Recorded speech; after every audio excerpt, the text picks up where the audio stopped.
मैं छोटी सी वो हूँ, कोई उसका माध्यम मात्र हूँ।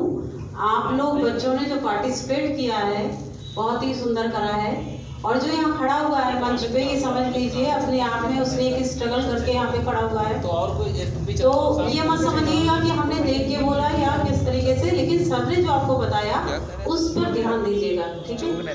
मेन बात ये है, आपको स्वामी विवेकानंद जी के उससे आपको ये देखना है कि उनमें एकाग्रता की भावना आप हमें युवाओं का मतलब वो है जो कि अपने अंदर से उस भावना को हमेशा जवान रखे, ठीक है ना।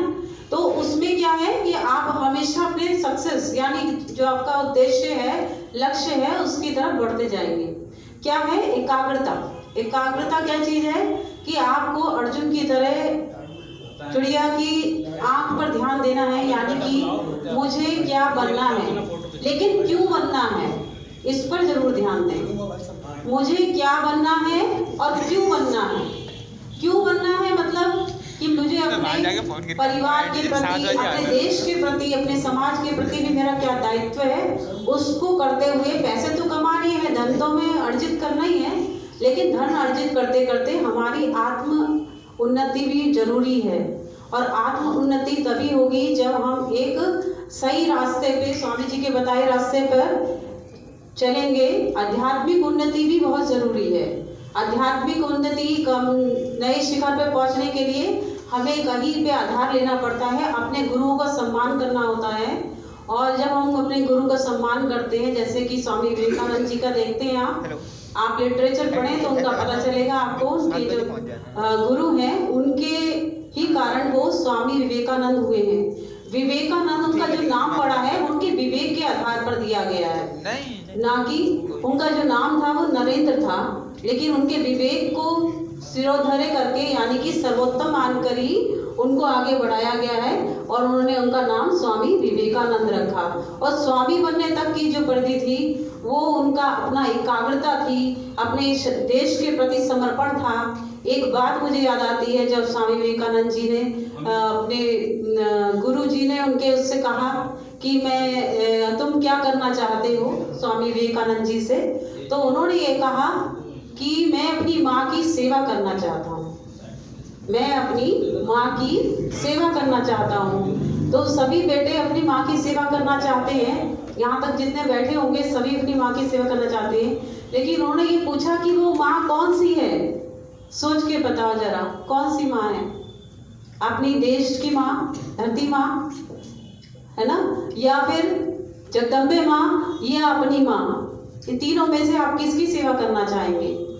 तो 2 मिनट वो संकोच में हुए और फिर उन्होंने जो समाधि उनकी घटित हुई वो 3 दिन समाधि में घटित हुए और वो शिला पे बैठ के उनकी समाधि लगी है 3 दिन। उसके बाद जो उनके अंदर परिवर्तन आया तो वो नरेंद्र से स्वामी विवेकानंद जी बन गए। ये एकाग्रता जो है, समझ रहे हैं? एकाग्रता क्या चीज है बेटा? किसी भी कर्म को करते हुए 100% अपनी उसमें पूर्ण शक्ति झोंक देना ही एकाग्रता है, ठीक है। यानी हम खा रहे हैं तो खाते समय गीता में श्री कृष्ण भगवान ने क्या कहा है? एकाग्रता क्या कही है? एकाग्रता उस व्यक्ति के लिए कही है जो ज्ञानी है। ज्ञानी के लिए क्या है? ज्ञानी वो नहीं है जो ज्ञान जानता है, ज्ञानी वो है जो कर्म करते हुए योग में स्थापित हो जाता है। यानी कि कर्म जो कर रहा है उस समय वो उसी कर्म में खाता है तो खाता है, चलता है तो चलता है, ठीक है। और जो भी वर्क करता है वो करता हुआ आगे बढ़ता है, ठीक है ना। उसी के साथ जब वो एक कर्म को कर लेता है तो पूरी श्रद्धा, पूरे 100% सहयोग के साथ उस कर्म को करता है। फिर दूसरा कर्म जब शुरू करता है जब वो पहला खत्म कर चुका है। लेकिन आज की ये है कि हमें 2 चीज़ों पर ध्यान रखना पड़ता है, लेकिन अपने टाइम टेबल को, शेड्यूल को आप ध्यान रखिए। सभी बच्चे इंटर तक के हैं तो जो मैं ये ध्यान दे रहे, टाइम टेबल का विशेष ध्यान रखिए, अपनी पढ़ाई का विशेष ध्यान रखें, कोचिंग के साथ साथ अपनी सेल्फ स्टडी करें। सेल्फ स्टडी ही सबसे सर्वोत्तम है। विद्यालय में पढ़ रहे हैं, कोचिंग में पढ़ रहे हैं, उसके बाद आप अपनी जितनी सेल्फ स्टडी करेंगे वही आपके विवेक का केंद्र होगा, ठीक है ना। तो इसी के साथ मैं अपनी वाणी को विराम दूंगी। आपके रिजल्ट भी आ चुके हैं और उसको सर बताएंगे रिजल्ट्स को, ठीक है। थैंक यू, धन्यवाद सर, मुझे कहने का इतना समय दिया।